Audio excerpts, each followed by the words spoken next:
Let it be a Nick and Jane, and let it be a Mr. Smith, a banker of Nick and Jane. They both keep their money in his bank. That's why we use the title Mr. Smith with respect. Nick really wants to buy, well, let's say Jane's bicycle, but he has no money. More precisely, he has money, but not enough, only $10, while Jane wants $100 for her precious bicycle. That's a problem. What should Nick do? Well, this bicycle is so desirable. He gives Jane his $10 as a deposit and asks plaintively not to sell the bike to anyone. He says that he will bring the rest of the money soon. At the same time, he runs to his bank, to the respected Mr. Smith, to get a loan for the missing $90.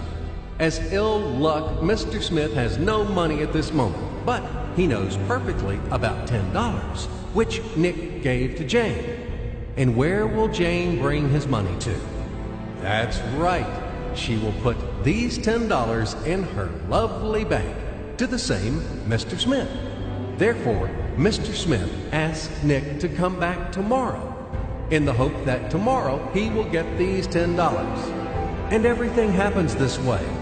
The next day, Jane brings $10 to the bank. The bank provides Nick these $10 on credit. Nick immediately gives them to Jane. She again puts them in a bank.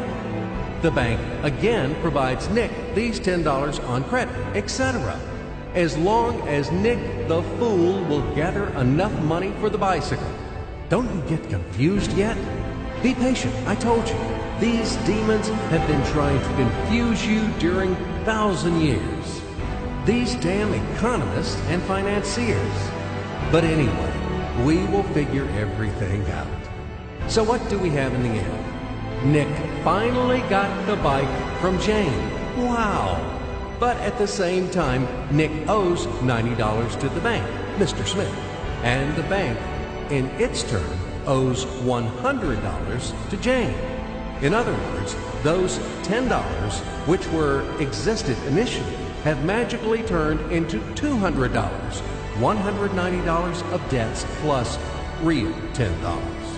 But these $10 would also turn into $1,000, even in a million or a billion, if Nick would make a more expensive purchase. In this case, our $10 would make the increasing number of its cycles, circuits from hands to hands. That's it. So, what happens in today's world? SOS! It appears that banks also make money out of thin air and multiply them. Not only Fed can produce money, but banks either. In short, everybody can do this, except you and me. We are not in the business at this celebration of life. I would like to print or draw some money as well. In fact, these banks multiply money without any control. And we're still wondering why the banker lives better. What are naive fools are we? Now it is clear why. The one who produces the money, of course, lives better. But this is not enough.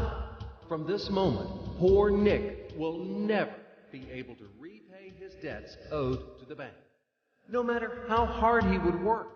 Silly Nick doesn't know it yet, that he's in slavery to the bank, in credit bondage forever, because those $90 which he owes to Mr. Smith do not exist in nature at all. Sly Mr. Smith made his money out of nothing. He created them out of thin air, just one click. And $10 turned into $200. Yes, but you can object